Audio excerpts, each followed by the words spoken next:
ठीक है, तो कल हमने यहाँ तक पढ़ लिया था। तो ये हम क्या पढ़ रहे हैं, listed below are the key features of Indian constitution. इसको टिक कर लो, the key features of Indian constitution. Indian constitution के इम्पोर्टेंट फीचर्स, जो मेन इम्पोर्टेंट फीचर्स हैं इसके, वो पढ़ेंगे हम, ठीक है ना। इंडियन कॉन्स्टिट्यूशन की जो मेन मेन चीजें हैं वो, सबसे पहला फेडरलिज्म। ये जो तुम्हारे उसमें लिखवा रखा है नोटबुक में वही है पूरा। फेडरलिज्म, फेडरलिज्म क्या होता है, this refers to the existence of more, exist होना मतलब वहां पे होना, किसी का होना, किसी जगह पे एग्जिस्ट होना। This refers to the existence of more than one level of government in the country. Federalism का मतलब होता है एक से ज्यादा लेवल की गवर्नमेंट। जैसे हमारी पूरी इंडिया कंट्री है, तो इंडिया को पूरी एक ही गवर्नमेंट चलाती है। क्या एक ही गवर्नमेंट नहीं है ना, एक हमारी क्या है, सेंट्रल गवर्नमेंट। एक level central government top level पे आ गया, ठीक है। फिर उससे नीचे लेवल है सेकंड लेवल। सेकंड लेवल में क्या आ गया हमारा, स्टेट गवर्नमेंट, जो स्टेट्स को अलग अलग स्टेट्स को देखती है। तो दूसरा लेवल हो गया स्टेट गवर्नमेंट। उसके नीचे भी फिर हमारी कई सारी चीजें हो जाती है, पंचायती विभाग और कई सारे आ जाते हैं नीचे भी गवर्न करने के लिए, ठीक है। तो this refers to the existence of more than one level of government in the country. Country के अंदर एक से ज्यादा लेवल की गवर्नमेंट होना। In India we have governments at the state level and at the centre. India में हमारे state level पे गवर्नमेंट है और सेंटर, दो लेवल पे गवर्नमेंट है अपनी, ठीक है। सेंटर वाली बड़ी होती है अपनी टॉप, मतलब उसका जो लेवल होता है लेवल नंबर 1 या टॉप लेवल पे सेंटर, सेंट्रल गवर्नमेंट जो पूरे मतलब देश के लिए डिसीजन मतलब जो भी ले सकती है, ठीक है। और स्टेट गवर्नमेंट अपने स्टेट का देखेगी। तो ये दो लेवल्स हो गए। Panchayati Raj is the third tier of government. फिर स्टेट लेवल के नीचे भी आ जाता है ना पंचायती राज, और कई जो भी गवर्निंग बॉडीज आ जाती है। तो Panchayati Raj is the third tier of government. तीसरा लेवल कौन सा हो गया, पंचायती राज। पहला लेवल हो गया हमारा मेन, आपको ये ध्यान रखना है, सेंट्रल लेवल और स्टेट लेवल, ठीक है। पंचायती राज तीसरे पे आ जाते हैं। And you have read about this in your class 6th book, और ये यू हैव रेड, ये पंचायती राज के बारे में आपने क्लास 6 की बुक में पढ़ लिया था। We looked at the functioning of the state government in your class 7th book.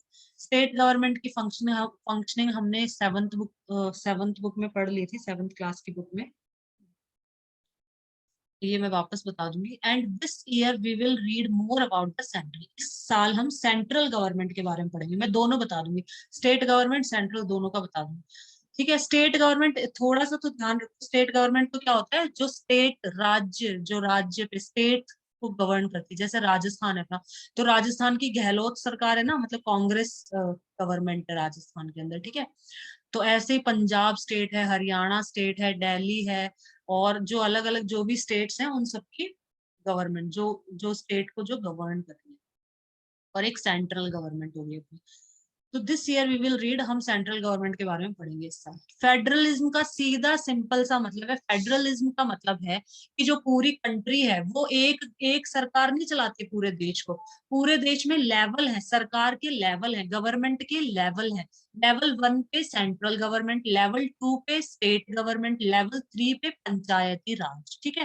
तो ये 3 लेवल है गवर्नमेंट के, और ये तीनों मिलके पूरे देश को, पूरे कंट्री को मतलब एक तरह से चलाते हैं। सेंट्रल लेवल पूरी कंट्री को देखता है, स्टेट लेवल अपना हर स्टेट की अलग अलग गवर्नमेंट होती है, वो अपने अपने स्टेट्स को देखते हैं। फिर स्टेट के अंदर भी पंचायती राज आता है, स्टेट के अंदर राजस्थान के भी अंदर आ जाएगा पंचायती राज। तो the vast number of communities in India meant that a system of government needed to be devised, that devise करना मतलब खोजना, कोई नई चीज खोजना, नया तरीका खोजना कुछ करने का। तो the vast number of, vast मतलब ज्यादा, ठीक है, बहुत बहुत बहुत सारी कम्युनिटीज, बहुत सारी कम्युनिटीज अपने इंडिया के अंदर। कम्युनिटीज मैंने बताया था ना, समुदाय, ग्रुप ऑफ पीपल जिसमें कुछ ना कुछ कॉमन हो। कम्युनिटीज के अंदर हम ये भी ले सकते हैं, गुर्जर कम्युनिटी हम ले सकते हैं, ब्राह्मण कम्युनिटी हम ले सकते हैं, बढ़िया कम्युनिटी, राजपूत कम्युनिटी, इनको भी बोल सकते हैं। हिंदू मुस्लिम भी कम्युनिटी के अंदर आ जाएंगे, ठीक है। अगर हम किसी दूसरे देश में जाते हैं तो इंडियन कम्युनिटी, ठीक है। ऐसे कम्युनिटी मतलब एक समुदाय, ग्रुप ऑफ पीपल जिनमें कुछ ना कुछ कॉमन है। तो the vast number of communities in India, India के अंदर इतनी सारी कम्युनिटीज है अलग अलग, जैसे बंगाली हो गए, बिहारी हो गए, मतलब उनके जो कस्टम है, उनका जो कल्चर है, उनकी जो लैंग्वेज है, सब कुछ डिफरेंट है। तो meant that the vast number of communities in India meant that a system of government needed to be devised that did not involve only persons sitting in the capital city of New Delhi and making decisions for everyone. तो इस ये किस लिए आया, federalism का idea किस लिए आया? एक गवर्नमेंट भी बना सकते थे ना, सेंट्रल गवर्नमेंट बना लेते, दिल्ली में जो बैठती है, दिल्ली से वो पूरा संभालती पूरे देश को, ऐसा भी तो कर सकते थे। लेकिन ऐसा क्यों नहीं किया गया? क्योंकि इतनी वास्ट नंबर ऑफ कम्युनिटीज है इंडिया के अंदर। इंडिया के अंदर बंगाल अलग है, बिहार, ठीक है, अलग अलग ये जो स्टेट है, तो इनमें सब में अलग अलग कम्युनिटीज के लोग रह रहे हैं। तो इनको गवर्न करने के लिए मतलब उन्हीं का कोई नेता होना चाहिए। बंगाल में कोई बंगाली, जैसे ममता दीदी खड़ी है वहां पे, ठीक है, बंगाली, बिहार का कोई नेता, तो वो समझेगा ना। जो दिल्ली में बैठा हुआ है उसको क्या पता बंगाल में कैसा क्या माहौल है, क्या चल रहा है, क्या करना चाहिए, या फिर बिहार में क्या करना चाहिए, राजस्थान में क्या करना चाहिए, गुजरात में क्या करना चाहिए।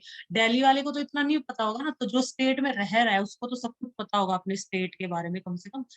तो इसलिए ये फेडरलिज्म का मतलब आइडिया डिवाइस किया गया, खोजा गया। तो देखो, the vast number of communities in India, India के अंदर इतनी सारी जो कम्युनिटीज है, meant that system of government needed to be devise, कि गवर्नमेंट का ऐसा सिस्टम खोजा जाए जिसमें क्या हो, that did not involve only person sitting in the capital city of New Delhi. New Delhi के अंदर जो बैठे हैं सिर्फ वही नहीं कि वही लोग चला रहे हैं वहां पे बैठ के बस, ठीक है, ऐसा नहीं होना चाहिए। And making decisions for everyone, कि जो न्यू दिल्ली में जो बैठे हैं वही सब डिसीजन ले रहे हैं पूरे देश के लिए। ऐसी सरकार नहीं बननी चाहिए, क्योंकि अलग अलग कम्युनिटीज है हमारी कंट्री के अंदर, तो उनको गवर्न करने के लिए सब अलग अलग होने चाहिए। Instead it was important to have another level of government, ठीक है, दूसरी लेवल की गवर्नमेंट। सेंट्रल लेवल तो हो गई दिल्ली पे, ठीक है, वो पूरे देश को देख लेगी, नीचे भी होनी चाहिए, उसके नीचे भी हर स्टेट की भी अपनी गवर्नमेंट होनी चाहिए। Another level of government in the state so that decision could be made for that particular area, ताकि उस स्टेट का डिसीजन वो जो गवर्नमेंट है वो ले सके। अभी जैसे दिल्ली में जो सेंट्रल जो गवर्नमेंट है, मोदी जो सरकार है वो सेंट्रल गवर्नमेंट में है, ठीक है, मोदी सरकार। तो क्या बोलते हैं, अपने राजस्थान में तो गहलोत है ना, तो गहलोत लेगा डिसीजन राजस्थान के, मोदी थोड़ी लेंगे राजस्थान के डिसीजन, वो गहलोत लेगा, जो अपने जो गहलोत जो जी है वो लेंगे, ठीक है। तो हर स्टेट का ये गवर्नमेंट अपने स्टेट के लिए देखती है क्या करना है हमारे स्टेट में। It was important to have another level of government in the state so that decision could be made for that particular area, ताकि उस एरिया के लिए, उस स्टेट के लिए वो गवर्नमेंट डिसीजन ले सके, ठीक है, दिल्ली की तरफ हमेशा मुंह नहीं देखना पड़े कि हमारे स्टेट में ऐसा हो रहा है, ऐसा हो रहा है। While each state in India enjoys autonomy in exercising powers on certain issues, subjects of national concern, इसका लिख लो पहले तो ऑटोनॉमी का।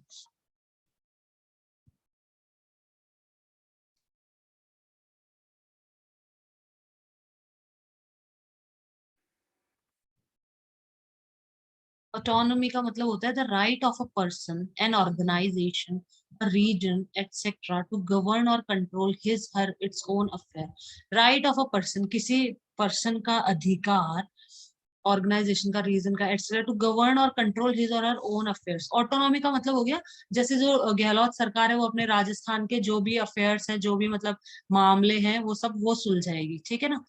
स्वशासन, स्वशासन मतलब वो दिल्ली के ऊपर दिल्ली पे नहीं बैठे हुए हैं कि वहां से अपन को मदद मिलेगी, वहां से कुछ होगा। राजस्थान का सारा कौन देख लेगा? गहलोत देखेगा। स्वशासन, स्वशासन मतलब गहलोत देखेगा पूरा राजस्थान, ठीक है। तो ये ऑटोनॉमी का मतलब ये हो। कहाँ थे हम? हाँ। तो while each state in India, India के अंदर जो हर स्टेट है वो इंजॉय कर रहा है अपनी autonomy in exercising powers on certain issues. कुछ भी स्टेट में कुछ भी घटना होती है, स्टेट के अंदर दंगे फसाद कुछ भी हो जाते हैं, तो पहले स्टेट गवर्नमेंट उसको निपटाती है। स्टेट गवर्नमेंट के बस में नहीं होता तो वो मदद मांगती है, ठीक है ना, नहीं तो वो स्टेट गवर्नमेंट का काम है, वही निपटाएगी छोटे मोटे जो भी चल रहे हैं, इश्यूज चल रहे हैं उनको वही वो करती है, सॉल्व करती है। While each state in India enjoys autonomy in exercising powers on certain issues, certain जो issues हैं उनके लिए वो मतलब अपने powers का यूज करती है। subjects of national concern require that all of these states follow the laws of central government. ये जो सारे स्टेट हैं ये सेंट्रल गवर्नमेंट के जो लॉज हैं नियम है उनको फॉलो करेंगे। जैसे मोदी जी मीटिंग लेते हैं ना सारे उनकी सारे स्टेट के चीफ मिनिस्टर्स की, मुख्यमंत्रियों की, तो वो मीटिंग लेते हैं तो सेंट्रल गवर्नमेंट के लॉज जो जो सेंट्रल गवर्नमेंट ने जो भी नियम कानून बना दिए हैं उनको फॉलो करने पड़ेंगे। सेंट्रल गवर्नमेंट ने कहा है कि कल मीटिंग करूंगा सबके साथ में, तो मीटिंग करनी पड़ेगी। जो भी उन्होंने नियम बनाए हैं उनको फॉलो करने पड़ेंगे सारे स्टेट्स को, क्योंकि स्टेट सेंटर के नीचे आ जाता है। सब्जेक्ट्स ऑफ नेशनल कंसर्न, वो नेशनल पूरे देश के लिए कुछ कोई चीज कर रहे हैं मोदी जी, तो वो सारे स्टेट से भी कंसर्न करेंगे, तो उसके लिए आपको वो मानना पड़ेगा, फॉलो करना पड़ेगा। तो subjects of national concern require that all of these state follow the laws of central government। तो ये जो सारे स्टेट है सेंट्रल गवर्नमेंट के जो लॉज हैं नियम है उनको फॉलो करेंगे, उनको मानेंगे। The Constitution contains list that detail the issues that each tier of government can make laws on। Constitution के अंदर लिस्ट कर रखा है, लिख रखा है, मतलब लिस्ट कर देना मतलब Constitution में लिखा हुआ है that detail the issues that each tier of government can make laws on। कि जो राजस्थान सरकार है वो जो लॉज बनाएगी, लॉ मतलब कानून नियम, ठीक है, जो नियम बनाएगी कोई भी सरकार, तो उसके लिए बता रखा है कि जो सेंट्रल गवर्नमेंट है वो पूरे देश के लिए मतलब नियम कानून की व्यवस्था जो भी करेंगे सेंट्रल गवर्नमेंट करेगी, स्टेट गवर्नमेंट अपना स्टेट के लिए करेगी। वो सारे नियम कानून कॉन्स्टिट्यूशन में लिस्टेड हैं। तो the constitution contains list that detail the issues that each tier of government can make laws on. कि जो भी गवर्नमेंट है वो उस पे लॉ बना सकती है, इन इशू पे स्टेट गवर्नमेंट बना सकती है, इन इशू पे सेंट्रल गवर्नमेंट बना सकती है, ठीक है ना, नियम कानून।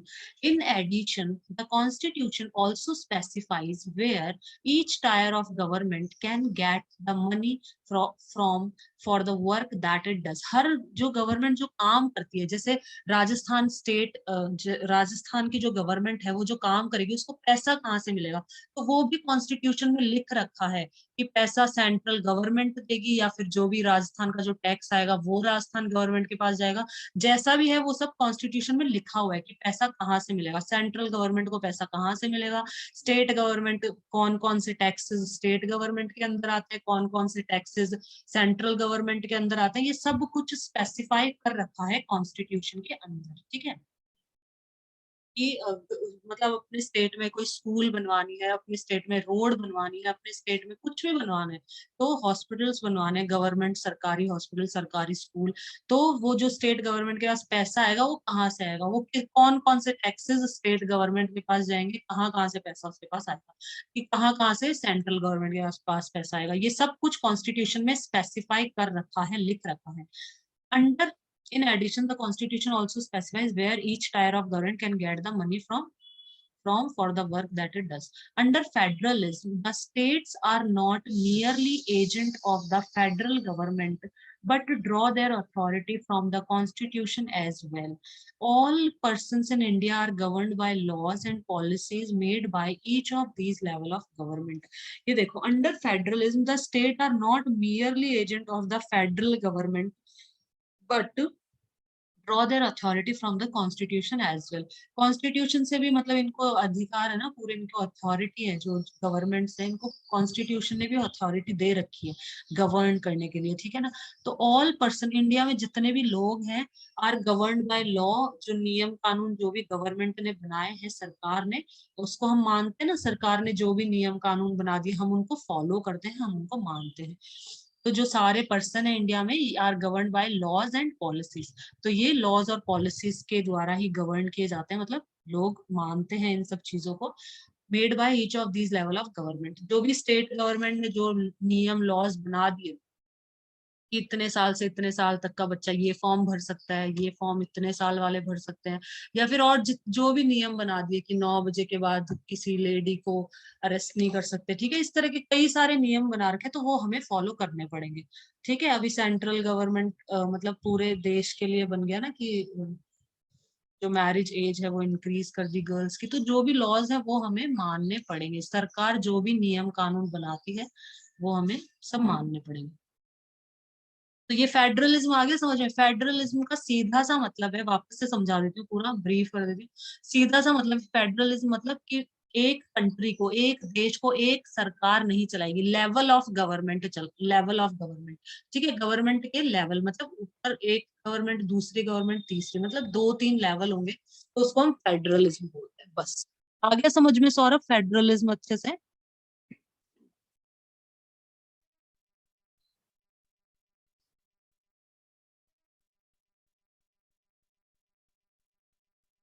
नेक्स्ट हम चलते हैं parliamentary form of government. Parliamentary form of government भी चलते हैं। तो फेडरलिज्म का मतलब होता है कि बहुत लेवल ऑफ गवर्नमेंट, कई सारी गवर्नमेंट का एग्जिस्टेंस, कई सारी गवर्नमेंट का होना। एक कंट्री को एक गवर्नमेंट नहीं चलाएगी, अपनी कंट्री को तीन गवर्नमेंट गवर्न करती है, तीन गवर्नमेंट चलाती है। सेंट्रल गवर्नमेंट, फिर उसके नीचे स्टेट गवर्नमेंट, और फिर उसके नीचे पंचायती राज, ठीक है। तो ये होता है फेडरलिज्म। पहले फोटो का पढ़ लेते हैं, ये क्या लिखा है। When the constituent assembly adopted the principle of universal adult franchise, Shri A K Ayyar, a member, remarked that this was done with an abundant faith in the common man and the ultimate success of democratic rule। का लिखो एक तो यहाँ से।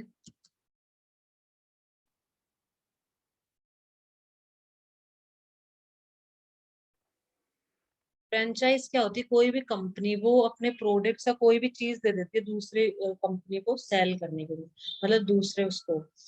Official permission to sell a company's goods and services in a particular area, किसी भी particular area में हम कोई भी कंपनी की जो गुड्स और सर्विसेज हैं, जो भी उसकी गुड्स मतलब उसके जो भी सामान है या जो भी सर्विस है, वो मतलब हम उनको बेच सकते हैं। किसी विशेष क्षेत्र में कंपनी की वस्तुएं बेचने या सेवाएं उपलब्ध कराने की औपचारिक अनुमति, the right to vote in election, अपना ये है अपने वाला। फ्रेंचाइज मतलब, फ्रेंचाइज मतलब the right to vote in election, election में वोट करने का अधिकार, इसको हम बोलते हैं मताधिकार। तो हम बोलते हैं मताधिकार। जो भी मैं बोल रही हूँ वो अच्छे से सुनो अभी। सौरभ, बहुत बहुत ज्यादा इंपॉर्टेंट चीज है, मैं पहले बता रही हूँ, तुम्हारे फ्यूचर में बहुत काम आएंगी। नहीं आए तो मुझे बता देना फिर। बहुत इंपॉर्टेंट चीज है, अच्छे से पढ़ लो इनको। The right to vote in election, election में वोट करने का अधिकार, अपना फ्रेंचाइज का मीनिंग ये है यहाँ पे, ठीक है। फ्रेंचाइज का दूसरा मीनिंग ये भी होता है, official permission to sell a company's good and और services in a particular area. कोई भी बड़ी कंपनी है तो वो तो आके बेच, जैसे कोई बड़ी कंपनी है सपोज, ठीक है, जयपुर के अंदर सपोज कोई कंपनी है, ठीक है, और वो सपोज दिल्ली में कोई कंपनी है, दिल्ली के अंदर, और जयपुर में वो मतलब नहीं आना चाहती वहां पे, नहीं, तो कोई और उसके सामान बेच देगा, वो ऑफिशियल परमिशन दे देती है कि ठीक है तुम हमारे सामान बेच, ठीक है, तो वो हो गई हमारी फ्रेंचाइज, को हम बोलते हैं franchise. Franchise.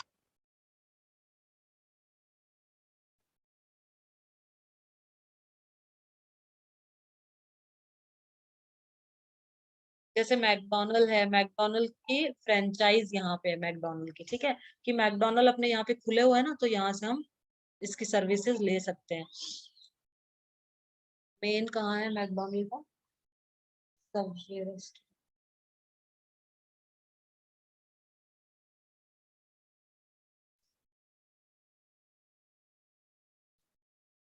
When the Constituent Assembly adopted the principle of universal adult franchise, universal adult franchise का, अडल्ट का मतलब होता है 18 साल, 18 ईयर्स, जो 18 साल का है उसको हम बोलते हैं अडल्ट, 18 साल से ऊपर या 18 साल, 18 ईयर्स या उससे ज्यादा।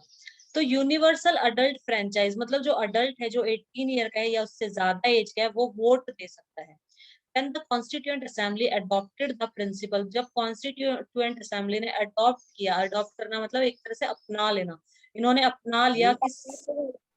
मैम पहले ऐसे था ना, जैसे कि जो अमीर लोग है ना वो ही ले सकते हैं सिर्फ वोट।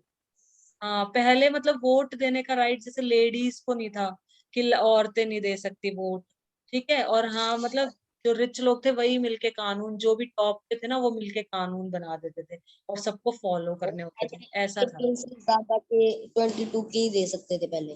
हाँ हाँ। अभी फिर इसको बाद में ये कर दिया। पहले तो बहुत अजीब सा था, लेडीज भी नहीं दे सकती थी और कई सारे अलग ही नियम थे। अभी जो है ऐसे मैम अपन, कॉन्स्टिट्यूशन थी ना, उसके अंदर इस रूल को भी चेंज कर दिया था।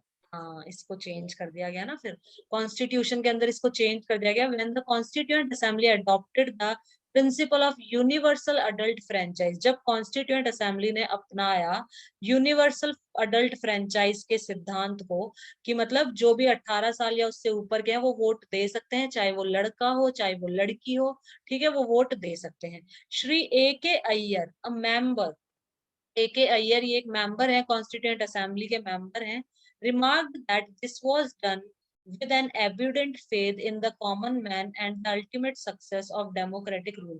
तो ये क्यों किया गया? with an evident faith, evident मतलब होता है बहुत ज्यादा मात्रा में, मतलब बहुत फेथ था, विश्वास था कॉमन मैन में हमें, and the ultimate success of democratic rule, और डेमोक्रेटिक रूल के लिए मतलब एक तरह से ये ही सक्सेसफुल चीज है, अगर सब लोग वोट देंगे तो वो डेमोक्रेटिक हो गया ना, डेमोक्रेटिक रूल के लिए ये एक अल्टीमेट चीज थी। अल्टीमेट होता है बेस्ट, उत्तम, अल्टीमेट मतलब उत्तम, बेस्ट, या फिर अल्टीमेटम होता है कि ये अल्टीमेटम है, इतने तक काम कर लो नहीं तो फिर डांट। अल्टीमेट मतलब जो कभी खत्म नहीं होता वो भी होता है। इन द एंड, अल्टीमेटली मतलब इन द एंड, एंड में ऐसा हुआ, ठीक है। ऐसे बोलते हैं ना कि अल्टीमेटली फिर उसने यही किया, ठीक है, एंड में उसने यही किया, इन द एंड, एंड में उसने यही किया। जैसे ultimately the decision is yours, कि दो जने लड़ रहे हैं, हस्बैंड वाइफ लड़ रहे हैं, तो हस्बैंड क्या बोलता है कि ultimately the decision is yours, कि तुम्हारा ही मतलब एक तरह से जो डिसीजन है वो मान लेते हैं, चलो।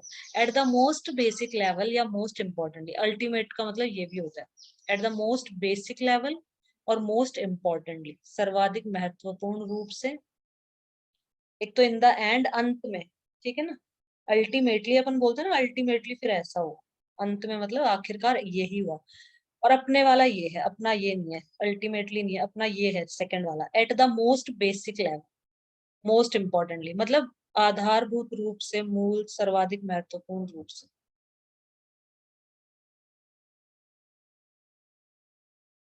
अल्टीमेट, अंतिम, आखिरी, अंत, ये देखो इसमें उत्तम भी है, ये रहा। The greatest, best, worst, ultimate का मतलब ये भी होता है, ग्रेट, द ग्रेटेस्ट, बेस्ट, महानतम, सर्वोत्तम, तो इसको द ग्रेटेस्ट और बेस्ट, सबसे बड़ा और सबसे उत्तम। This new car is the ultimate in comfort, ये जो नई कार है ये कंफर्ट में अल्टीमेट है, मतलब उत्तम है, सबसे बेस्ट है, ठीक है। अल्टीमेट टीचर, जैसे अपन बोलते हैं ना, ultimate teacher, the best teacher, ऐसे। तो अल्टीमेट के मीनिंग्स लिख लो।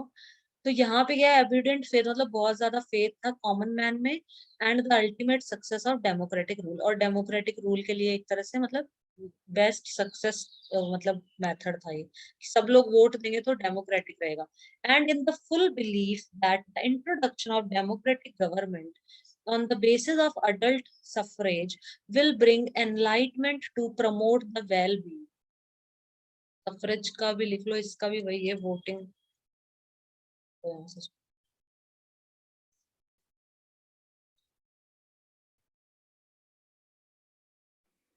कभी वही है वोट वाला, ठीक है। The right to vote in political elections, suffrage भी बोलते हैं हम इसको, राजनीतिक चुनाव में मत देने का अधिकार, मताधिकार, वही है, ठीक है। फ्रेंचाइज या सफरेज बोल दो, universal suffrage, women's suffrage, the right to all adult to vote, सारे अडल्ट को मतलब अधिकार है वोट देने का, the right to vote in political election. तो सफरेज क्या हो गया हमारा, यही हो गया suffrage.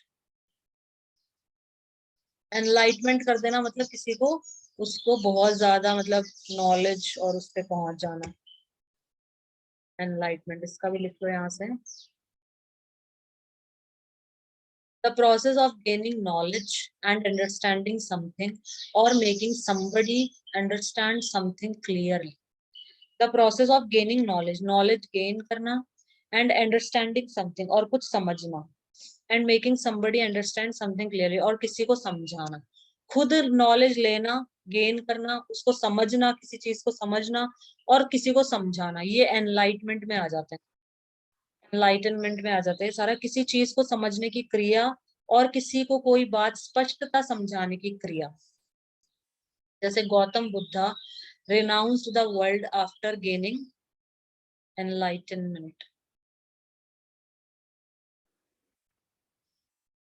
Enlightenment, the final stage reached in Buddhist, and ये अपना ये लिख लो पहले वाला तुम तो।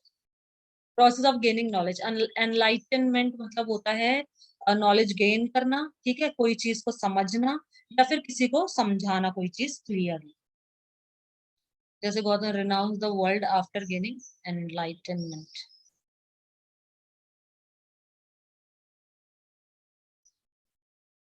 चलो इसमें यहाँ पे इस चीज का भी लिख लो, रिनाउंस का भी।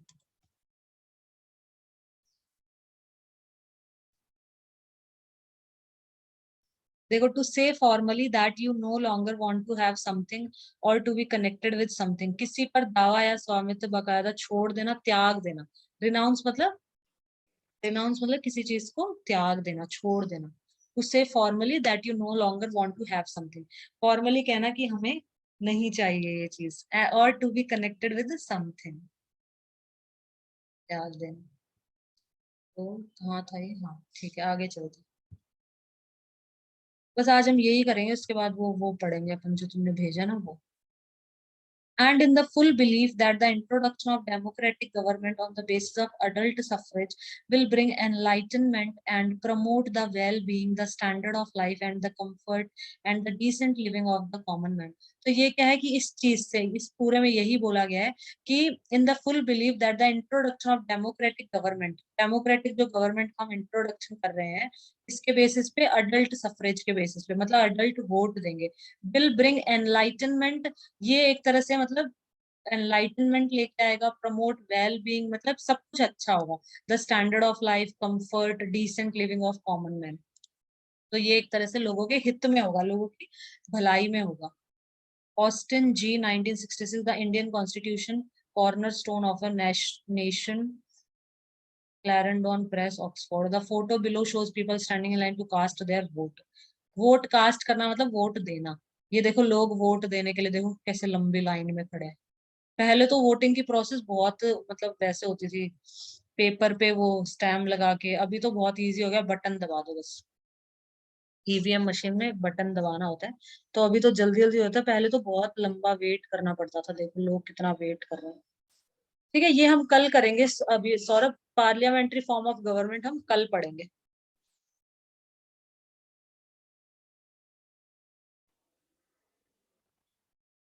ठीक है, मैथ्स में ये inverse of fraction is called reciprocal.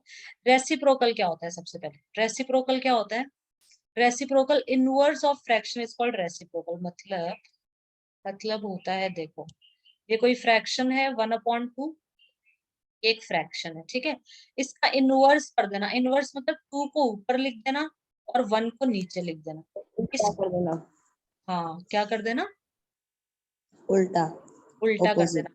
ये न्यूमिरेटर है, ऊपर वाले को हम कहते हैं न्यूमिरेटर, नीचे वाले को हम कहते हैं डिनोमिनेटर, ठीक है। डिनोमिनेटर। तो डिनोमिनेटर को तो ऊपर भेज देना और न्यूमिरेटर को नीचे भेज देना, इसको हम कहते हैं रेसिप्रोकल। सिंपल सा है, किसी को भी उल्टा कर देना, कोई भी फ्रैक्शन को इनवर्स कर देना, उसका ऊपर वाले को नीचे भेज दो, नीचे वाले को ऊपर, सिंपल सा है रेसिप्रोकल। ठीक है, इसके क्वेश्चंस आ जाते हैं वैसे। चलो ठीक है, आगे बढ़े, तो बहुत इजी है, कुछ भी नहीं है इसके अंदर। रेसिप्रोकल मतलब उल्टा कर दो, ऊपर को नीचे, नीचे को ऊपर। चलो आगे चलते हैं। रेसिप्रोकल ऑफ अ नंबर, ये देखो ये लिखा, न्यूमिरेटर को डिनोमिनेटर और डिनोमिनेटर को न्यूमिरेटर, मतलब ऊपर जो न्यूमिरेटर है वो नीचे चला जाएगा, डिनोमिनेटर ऊपर चला जाएगा, तो reciprocal. Reciprocal of a number a by b will be b by a. A by b, a क्या है, न्यूमिरेटर में है, बी कोई भी नंबर हो सकता है, ए की जगह कोई भी नंबर हो सकता है 1 2 3 4, बी की जगह कोई भी नंबर हो सकता है 1 2 3 4 5 6, कुछ भी। तो ए नीचे चला जाएगा और बी ऊपर आ जाएगा, नीचे बी जो भी नंबर है वो ऊपर आ जाएगा, ऊपर न्यूमिरेटर में जो भी नंबर है वो नीचे डिनोमिनेटर। ये रेसिप्रोकल आ गया समझ में। रेसिप्रोकल तो बहुत सिंपल है, ठीक है। लास्ट यस में मैं मैम। पूछूंगी तुमसे, क्वेश्चन दूंगी लास्ट में, या चलो अभी दे देती हूँ, अभी दे देती हूँ, अभी पूछ लेते हैं। रेसिप्रोकल को यहाँ पे बताओ, इसका रेसिप्रोकल बताओ। 1/2 किसी भी फ्रैक्शन का, ठीक है ना।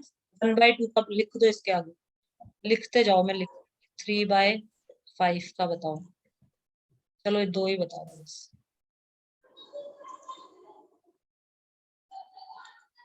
क्या बताओ।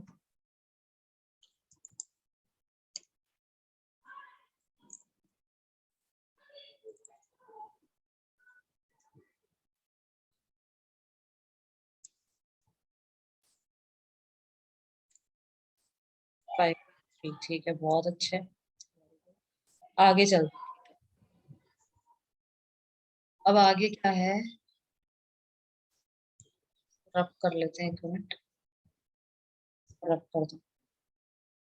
रेसिप्रोकल बहुत सिंपल, एडिटिव इनवर्स भी बहुत इजी है। देखो इसमें क्या है, एडिटिव इनवर्स। एडिटिव इनवर्स क्या होता है, additive inverse element of A B is minus A B, and additive inverse element of minus A B is plus A B. Additive element of 2/3 is -2/3। Additive inverse में कुछ नहीं करना है, जो plus में है उसके आगे माइनस लगा दो, अगर कोई माइनस में है तो उसको प्लस में कर दो, ठीक है, सिंपल सा है। चलो मैं पूछती हूँ, जैसे कि इसका एडिटिव इनवर्स बताओ, इसका एडिटिव इनवर्स बताओ 2/3 का, 2/4 का बता दो, नहीं 2/5 का बताओ। 2/5 का एडिटिव इनवर्स बताओ क्या होगा, क्या आगे लिख दो। -2/5। -2/5, बहुत अच्छे। और इसका बताओ -1/2 का एडिटिव इनवर्स क्या होगा। 1/2। 1/2। सिंपल सी चीज है, यहाँ पे माइनस है तो यहाँ हटा दो, यहाँ पे नहीं है तो एक माइनस लगा दो बस, ठीक है, ये इसका एडिटिव इनवर्स। नेक्स्ट पे चलते हैं।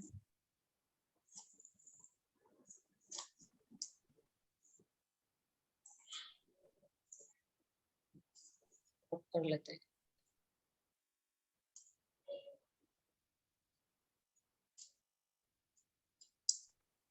Multiplicative inverse. multiplicative inverse element, multiplicative inverse element of a by b is b by a। multiplicative inverse और जो reciprocal होता है ना, एक तरह से सेम ही होता है। multiplicative inverse में क्या आ जाएगा, a जो ऊपर है वो नीचे, नीचे है वो ऊपर, ठीक है। तो ये एक तरह से रेसिप्रोकल के जैसा ही होता है, जो मल्टीप्लिकेटिव इनवर्स है वो हमारा रेसिप्रोकल के जैसा ही होता है, ठीक है। नेक्स्ट पेज पे चलते हैं। मल्टीप्लिकेटिव इनवर्स पे बताओ क्वेश्चन मुझे।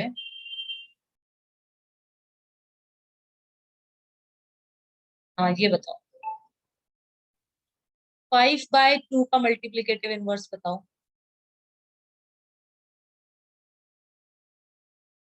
बताओ क्या होगा, 4.5। Multiplicative inverse 2/5। और जो रेसिप्रोकल है दोनों सेम ही होते हैं, ठीक है ना। इसका 2/1, ठीक है। तो ये इसका मल्टीप्लिकेटिव इनवर्स, ये इसका मल्टीप्लिकेटिव इनवर्स। आगे चलते हैं, चलो नेक्स्ट पे। मैम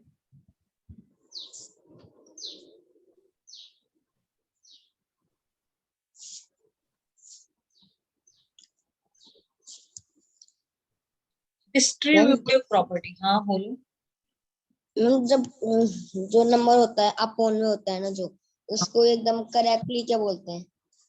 अपॉन में जो होता है उसको हम बोलते हैं फ्रैक्शन। 1/2, 2/3, उसको फ्रैक्शन बोलेंगे, फ्रैक्शन बोलेंगे, ठीक है। फ्रैक्शन।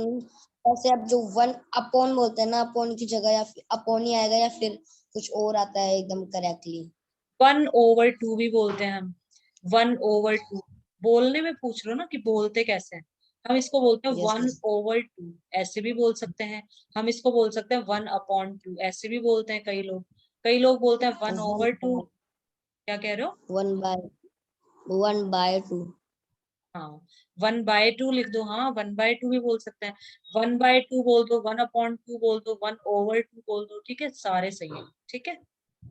Yes, ma'am. और जो मैम इसके मिक्स में जो एक और लग जाता है ना, हाँ हाँ, उसको मिक्स्ड फ्रैक्शन बोलते हैं। मिक्स्ड क्यों बोलते हैं? क्योंकि इसमें जो देखो, जो मिक्स्ड में मैम आगे लग जाता है ना उसके, तो उस पूरे को वो, हाँ जैसे ये है, तो 2 होल 1 अपॉन 2। हाँ, 2 होल 1/2 बोल दो इसको, सही है, क्योंकि इसमें 2 होल नंबर है और ये फ्रैक्शन है। इस पूरे को हम कहते हैं मिक्स्ड फ्रैक्शन। इसको बोलते हैं हम 2 होल 1/2, या 2 1/2 भी बोल देते हैं, ऐसे भी बोल देते हैं। ठीक है, 2 होल 1/2 बोल दो। ये बोलते, इसको बोलते हैं मिक्स्ड फ्रैक्शन। इसके अंदर मिक्स्ड फ्रैक्शन क्यों बोलते हैं? क्योंकि इसमें एक होल नंबर है और ये एक फ्रैक्शन है, तो ये मिक्स्ड फ्रैक्शन बोल देते हैं इसको अपन।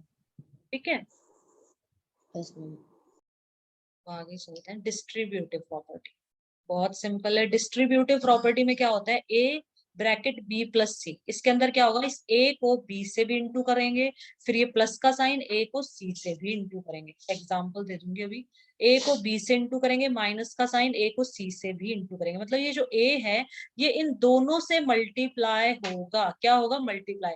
ये जो ब्रैकेट है इसका मतलब होता है मल्टीप्लीकेशन। अब ये जैसे दे रखा है, ये मैं एक समझा देती हूँ, फिर मैं तुमसे पूछूंगी, ठीक है? जैसे 5 + 2 3, तो हम इसको दो तरीके से सॉल्व कर सकते हैं, लेकिन हम डिस्ट्रीब्यूटिव प्रॉपर्टी से सॉल्व करने के लिए बोला है, तो हम इसको कैसे सॉल्व करेंगे? 3 को 5 से इंटू करेंगे पहले तो, 3 5 = 15। फिर 3 को 2 से इंटू करेंगे, 3 2 = 6, फिर दोनों को प्लस कर देंगे तो 21 आ गया। ठीक है, दूसरा तरीका क्या है? दूसरा तरीका है हम 5 + 2 करते हैं 7, 7 3 = 21, डायरेक्ट भी तो कर सकते हैं। लेकिन अगर ऊपर लिख दिया है कि इसको सॉल्व करो डिस्ट्रीब्यूटिव प्रॉपर्टी लगा के, तो हमें इसको डिस्ट्रीब्यूट करना मतलब इसको इससे इंटू करो, इसको इससे इंटू करो, ये हो जाती है हमारी डिस्ट्रीब्यूटिव। इसमें भी यही है, 3 को 5 से करो पहले 15 आया, माइनस 3 को 2 से करो 6 आया, 9 आंसर आएगा। यहाँ पे हम डायरेक्ट भी कर सकते हैं, 5 में से 2 गया तो 3, 3 × 3 9, डायरेक्ट भी कर सकते हैं। लेकिन अगर क्वेश्चन में लिख दिया है कि solve this using distributive property, distributive property का यूज करके इसे सॉल्व करो, तो ऐसे सॉल्व करना है। ठीक डिस्ट्रीब्यूट है, मतलब होता क्या है? डिस्ट्रीब्यूट का मतलब होता है एक तरह से बांटना है, डिस्ट्रीब्यूट करना। जैसे अपन स्वीट्स डिस्ट्रीब्यूट नहीं करते, बांटते हैं, तो इसमें एक तरह से बट गया ना। ये देखो 2 है और ये 3 + 5, तो जरा सॉल्व करके बताओ, तो सिंपल तरीके से करके बताओ पहले तो। डिस्ट्रीब्यूटिव प्रॉपर्टी छोड़ो, सिंपल इसको कैसे सॉल्व करेगा? अगर कोई इंसान सिंपल तरीके से सॉल्व करना चाहे तो कैसे करोगे सॉल्व, बताओ? या तो थ्री मुझे बोल प्लस दो, मैं लिख दूंगी। हाँ, प्लस फाइव 3 + 3 + 5 8, पहले टू हम करेंगे इंटू 3 एट + 5 8। हाँ, 3 + 5 8 करेंगे, और फिर हम 2 × 8 16। अपन सीधा ऐसे करेंगे। अगर कुछ नहीं लिख रखा है तो हम इसको ऐसे सॉल्व करेंगे। लेकिन सेम क्वेश्चन आ गया और ऊपर लिख दिया है ये solve normal it, normal way है। ये तो नॉर्मल वे है, राइट। नॉर्मल तरीका तो हमारा ये है सॉल्व करने का। अगर क्वेश्चन में लिख दिया कि solve this using distributive property, तो हम क्या करेंगे? बताओ कैसे करेंगे फिर? मैम 2 × 3 और 2 × 5 +2 × 5, प्लस तो 2, इसमें बांट दिया इन दोनों को एक एक बांट को। दिया है दोनों को, यस, डिस्ट्रीब्यूट कर दिया एक तरह से, इसलिए इसका नाम ऐसा दे दिया, डिस्ट्रीब्यूटिव प्रॉपर्टी। ये दोनों को अलग अलग बांट दिया, इसलिए अलग इसमें अलग, डिस्ट्रीब्यूट। अलग अलग बांट दिया दोनों। मतलब 2 है जो 2 टॉफी है, इन 3 बच्चों को भी दे दी, ये 2 टॉफी इन 5 बच्चों को भी दे दी। ठीक है, अलग अलग बांटी है। यहाँ पे हम एक साथ 5 बच्चों को बांट दी, एक साथ दे दी। यहाँ पे 2 2 टॉफी दे दी, 8 बच्चों को 2 2 टॉफियां दे दी, 2 2 टॉफियां। यहाँ पे एक साथ दे दी, यहाँ पे अलग अलग। 3 बच्चों को 2 टॉफी दी, और 5 बच्चों को 2 2 टॉफी दी। ठीक है, अलग अलग बांटा है अपन, ठीक है, अलग अलग डिस्ट्रीब्यूट, ऐसे ध्यान रख लो। 2 3 = 6 आ गया यहाँ पे, +5 2 5 = 10, तो हमारा आंसर तो सेम ही आएगा, आंसर है 16। देखो मैथ्स के अंदर कई सारे मेथड होते हैं क्वेश्चन को सॉल्व करने के, लेकिन आंसर सेम आएगा। कोई सा भी मेथड आप यूज करो, आंसर सेम आएगा। ठीक है, अब हम नेक्स्ट, डिस्ट्रीब्यूटिव प्रॉपर्टी आ गई अच्छे से समझ में। एक और क्वेश्चन मैं पूछ लेती हूँ, इसका बताओ मुझे, माइनस वाला पूछ लेती हूँ एक।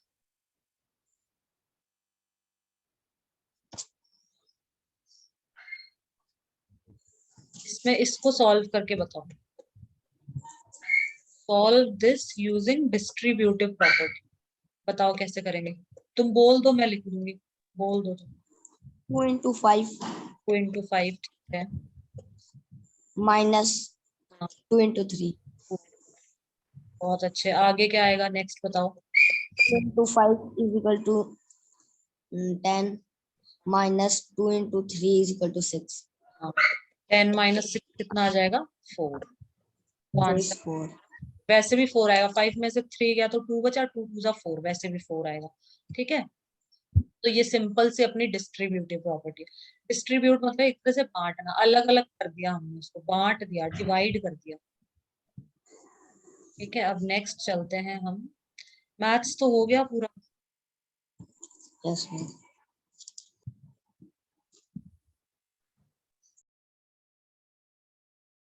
ठीक है, ये पॉलिटिक्स में जो अपन ने पढ़ा, पॉलिटिकल में मतलब सिविक्स के अंदर, सिविक्स में हमने आज फेडरलिज्म पढ़ा था। फेडरलिज्म का मतलब होता है मोर than one level of government in the country. किसी भी देश के अंदर एक से ज्यादा गवर्नमेंट का हो। Other ठीक है, government. हाँ, उसको हम फेडरलिज्म बोलते हैं। जैसे हमारी कंट्री भी फेडरलिज्म पे बेस्ड है, क्योंकि हमारी कंट्री में सेंट्रल गवर्नमेंट, फिर उसके नीचे स्टेट गवर्नमेंट, फिर उसके नीचे पंचायती राज। तो हमारी कंट्री में Five. भी लेवल है गवर्नमेंट। ठीक है, 3 लेवल्स 3 होते हैं। actually. जैसे मेन तो 2 लेवल्स हैं, सेंट्रल गवर्नमेंट और स्टेट गवर्नमेंट। ठीक है, मेन हमारे 2 लेवल है, और तीसरा हो गया पंचायती राज। तो मोर than one level of government, वो कंट्री जिसके अंदर एक से ज्यादा लेवल की गवर्नमेंट हो, तो उसको हम बोलेंगे फेडरलिज्म। दूसरा चीज हमने पढ़ा नहीं अपने था। अपनी कंट्री में भी हुआ है यस, फेडरलिज्म. अपनी कंट्री में भी फेडरलिज्म है। ठीक है, सेकंड और थर्ड हम कल पढ़ेंगे बुक में से, बट यहाँ पे थोड़ा थोड़ा आउटलाइन ही बता रखी, तो थोड़ा बता देती हूँ। डेफिनेशन से बता रखी है इसकी। Parliamentary form of government. Parliamentary form of government मतलब दिस कंसिस्ट ऑफ रिप्रेजेंटेटिव, ये क्या लिखा है तुमने, actives. actives who elected by the people through votes। Parliamentary form of government में क्या हो जाएगा कि जो लोग, जो रिप्रेजेंटेटिव है, उनको कौन चुन रहे हैं, लोग चुन रहे हैं। पार्लियामेंट के अंदर जो भी लोग बैठे हैं, जो भी एमपीज हैं, मेंबर ऑफ पार्लियामेंट है, तो वो सब किसके द्वारा चुने जाते हैं, लोगों के द्वारा चुने जाते हैं। जो लोग हैं वो इलेक्ट करते हैं। तो इसमें हम डिटेल में पढ़ेंगे बुक में से। ठीक है, बुक के अंदर कल हम पूरा डिटेल पढ़ेंगे। सेपरेशन ऑफ पावर, इसमें क्या दे रखा है, there are 3 organs of government के 3 ऑर्गन है, ये बहुत इंपॉर्टेंट है, तीनों के तीनों। ये तीसरा बहुत इंपॉर्टेंट है, गवर्नमेंट के 3 ऑर्गन होते हैं। क्वेश्चन आते हैं गवर्नमेंट के कितने ऑर्गन्स होते हैं, 3 ऑर्गन्स। कौन कौन से होते हैं, लेजिस्लेटिव, एग्जीक्यूटिव, जुडिशियरी। लेजिस्लेटिव कौन होते हैं, लेजिस्लेचर होते हैं जो लॉज बनाते हैं, जो नियम कानून बनाते हैं देश के लिए। ठीक है, जो हमारी कंट्री के लिए लॉज बनाते हैं, रूल्स बनाते हैं, वो लेजिस्लेचर में आ जाते हैं। ठीक है, पहली लेजिस्लेचर। गवर्नमेंट के 3 ऑर्गन है। दूसरा एग्जीक्यूटिव, एग्जीक्यूटिव कौन से होते हैं, जो पालन करवाते हैं, जो भी लॉज बनाए गए हैं उनका पालन हो रहा है नहीं हो रहा है, उनकी देख रेख करते हैं। जैसे पुलिस हो गई, और भी जो लोग देख रेख करते हैं कि इनको मतलब ये लागू किए गए हैं, पालन किया जा रहा है या नहीं किया जा रहा। एग्जीक्यूटिव में वो आते हैं। इनके बारे में पूरा डिटेल्ड पढ़ेंगे बुक के अंदर, अभी मैं थोड़ा थोड़ा बता रही हूँ। जुडिशरी में जो लॉज को नहीं मानता है उसको दंड दिया जाता है, पनिशमेंट दिया जाता है। जजेस अपने जो बैठते हैं, कोर्ट होते हैं अपने, वो सब जुडिशियरी के अंदर आ जाता है। ठीक है, एग्जीक्यूटिव में क्या होता है? एग्जीक्यूट जो पालन करवाते हैं, लेजिस्लेचर मतलब जो लॉज बनाते हैं, एग्जीक्यूटिव जो उन लॉ का, उन नियमों का पालन करवाते हैं, वो एग्जीक्यूटिव के अंदर आ जाएगा। और लॉ बनवा जुडिशरी, दिए, ये जैसे लेजिस्लेचर टीचर्स तो है ना सिर्फ, स्कूल में, हाँ हाँ, स्कूल में टीचर्स है तो प्रिंसिपल ने तो वो बना दिए, रूल्स बनवा दिए, तो टीचर्स उनको टीचर फॉलो उनको करवाते हैं. फॉलो करवाते हैं बच्चों से। हाँ, जैसे लॉज बना दिए, लेकिन टीचर्स उनको फॉलो देखते हैं कि बच्चे फॉलो कर रहे हैं कि नहीं कर रहे। तो एग्जीक्यूटिव हमारे टीचर्स हो गए। जुडिशरी अब जो उनको फॉलो नहीं करता, तो उनको पनिशमेंट देने के लिए कोर्ट्स हो गए। ठीक है, जजेस, कोर्ट्स, ये सब जुडिशरी में। इनके बारे में कल तो हम उनको डिटेल्ड में पनिशमेंट पढ़ेंगे। देने के लिए टीचर्स ही होते हैं. टीचर्स ही देते हैं पनिशमेंट तो, वहां यहाँ पे तो टीचर्स ही होते हैं, बट गवर्नमेंट में तीनों अलग अलग बॉडीज हैं, 3 ऑर्गन्स हैं। ठीक है ना, यहाँ पे जो कोर्ट, मतलब पनिशमेंट देने वाला. हाँ, जो कोर्ट हो गया, जैसे न्याय, न्याय देने वाला जुडिशरी में हो जाता है न्याय। और जो भी लॉज का पालन नहीं करता है, तो उनको, उनके साथ क्या किया। कोर्ट नहीं होता है, जैसे कोर्ट के अंदर जजेस होते हैं, वो सब, वो जुडिशरी में आ जाता है सब। ठीक है, कल हम इनके बारे में और डिटेल में पढ़ेंगे। चलो, यहाँ थोड़ा थोड़ा लिखा भी है, देखो। देखो courts in the country, the judiciary refers to the system of courts in the country. Legislature तो क्या होता है, रेफर टू अवर इलेक्टेड और रिप्रेजेंटेटिव, जो हमारे रिप्रेजेंटेटिव होते हैं, जो लॉज बनाते हैं देश के लिए, ठीक है, तो हमारे रिप्रेजेंटेटिव हैं वो लेजिस्लेचर में आ जाते हैं। Executive responsible for implementing laws, जो इन लोगों ने जो लॉज बना दिए ना लेजिस्लेचर के अंदर, जो रिप्रेजेंटेटिव है इन्होंने लॉज बना दिए, कानून बना दिए, इनको इम्प्लीमेंट करवाना, लॉज को लागू करवाना, एंड रनिंग गवर्नमेंट, और मतलब देखना कि हाँ पालन हो रहा है नहीं हो रहा है। और judiciary refer to the system of court. Ma'am employment मतलब लागू करवाना। इम्प्लीमेंट कर देना मतलब उसको हाँ लागू कर देना। कोई भी चीज जैसे अपन प्लानिंग करते हैं सबसे पहले किसी भी चीज की, कि मैं ये चीज बनाऊंगा, ठीक है ना, फिर उसको इम्प्लीमेंट करना मतलब उसको बना लेना, उसको कर लेना, करना स्टार्ट कर देना। यहाँ पे इम्प्लीमेंटिंग लॉज मतलब लागू कर देना, लॉज को लागू, यहाँ पे तो सिर्फ बने हैं। इम्प्लीमेंटिंग लॉज मतलब उनको लागू करना, लॉज को करना। यहाँ से भी लिख लो इसका मतलब, इम्प्लीमेंट ना यहाँ से भी लिख लो। कल इनके बारे में सब डिटेल में पढ़ लेंगे बुक में से, ठीक है। ये अपना नहीं है, अ टूल और इंस्ट्रक्टर। एक इसका मतलब ये भी होता है औजार या उपकरण, specially for work outdoor.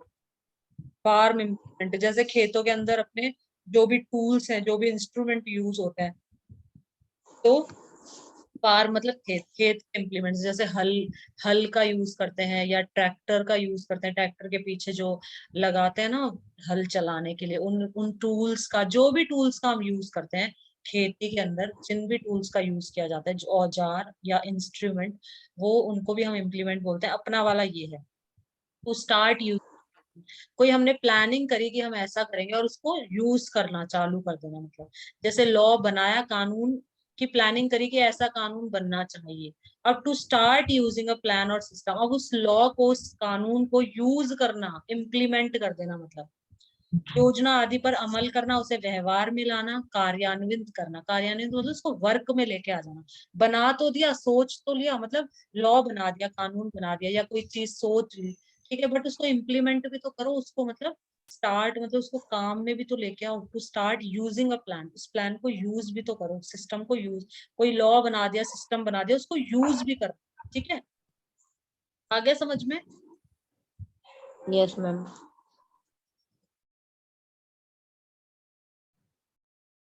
Hey guys, if you like my video, please like, share and subscribe. Thank you and have a nice day.